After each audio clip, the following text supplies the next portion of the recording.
For most of human history, work was not about fulfillment. It wasn't about passion, purpose, or doing what you love. Work was about endurance, about survival, about waking up each morning knowing that your body would hurt by nightfall, assuming you made it to nightfall at all. Tonight we're not visiting kings, conquerors, or great thinkers. We're stepping quietly into the lives of ordinary people, people whose jobs were so unpleasant, so dangerous, or so dehumanizing that history barely bothered to remember them by name. These are some of the worst jobs in history. And as you listen, you might find yourself grateful for things you've never thought twice about, like clean water, labor laws, or the simple luxury of not being waist deep in someone else's waste. Let's begin. In medieval Europe, cities were crowded, noisy, and overwhelmingly filthy. There was no sewage system, no flushing toilets. Human waste had to go somewhere. And that somewhere was usually a cesspit, dug beneath homes or in narrow alleys. Eventually those pits filled up. When they did, someone had to empty them. That someone was the gong farmer. Gong farmers worked almost exclusively at night, when fewer people were around to witness what they did. Armed with buckets and shovels, they climbed down into cesspits and manually scooped out human excrement. The smell was suffocating. The gases were dangerous. Some workers passed out and drowned where they stood. They were paid relatively well because almost no one else would do the job, but money didn't buy respect. Gong farmers were shunned. They lived on the edges of town. People avoided touching them. Their work was essential, yet they were treated as if they themselves were unclean. It was a job that kept cities functioning and destroyed the dignity of the people who did it. Centuries later, as Europe entered the Industrial Revolution, work became louder, faster, and far more mechanical. Factories promised efficiency and profit, but for the workers inside, they often delivered exhaustion and injury.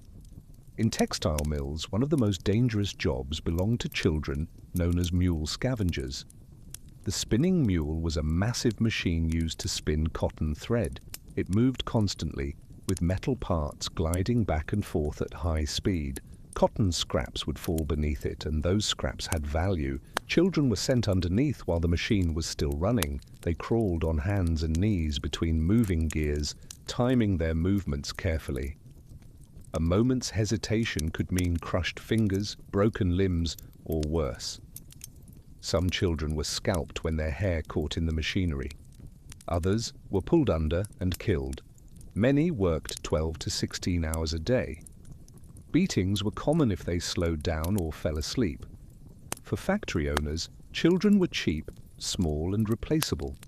For the children, the mill was often all they knew. Deep underground, far from sunlight, another group of workers endured a different kind of misery. Coal mining was brutal for everyone involved, but among the most exploited were the hurriers. Hurriers were often women and children tasked with hauling coal from the mining face to the main shafts. They worked in tunnels so low that standing upright was impossible. Using leather belts strapped around their waists or foreheads, they dragged heavy coal carts through narrow passages, sometimes crawling on all fours. The air was thick with coal dust. Breathing was difficult. Explosions, collapses, and flooding were constant threats. Children grew up bent and deformed from the labor. Many never saw daylight during working hours. Their entire world was darkness, damp stone, and the sound of coal scraping against the earth. It was work that broke bodies long before it broke spirits. Not all terrible jobs were loud or industrial. Some were quiet, slow, and deeply unsettling. In the centuries when bloodletting was considered legitimate medicine, doctors believed that leeches could cure everything from headaches to fevers. Demand for leeches was high, and someone had to collect them.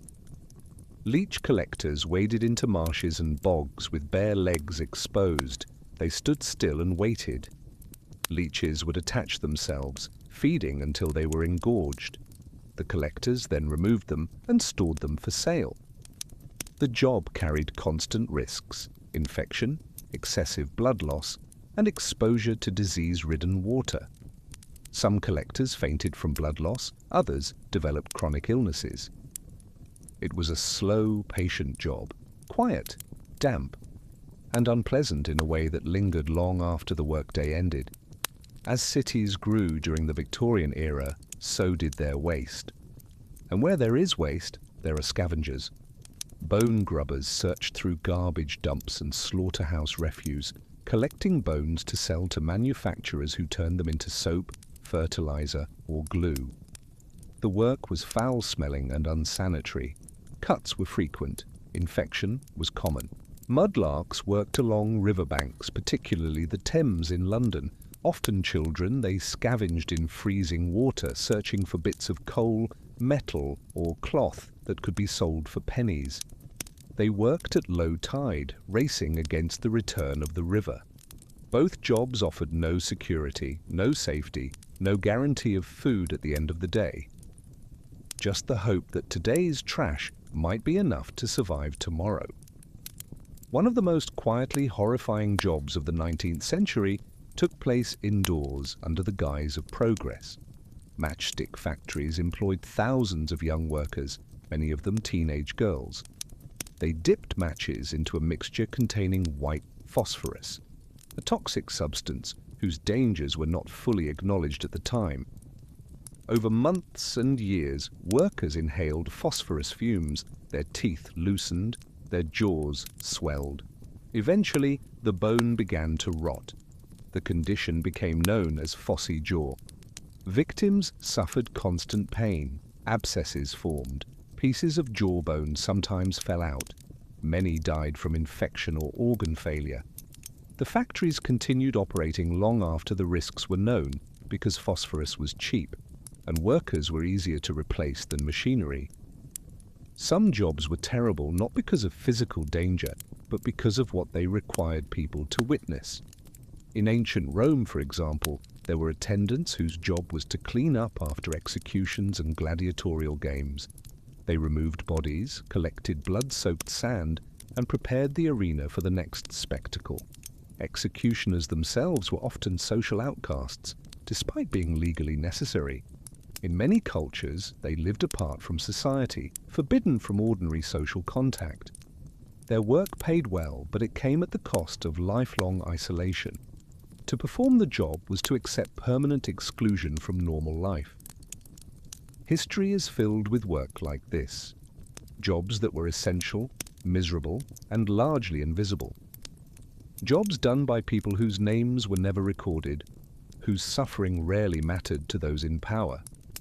And yet without them, cities would not have functioned, industries would not have grown, empires would not have thrived.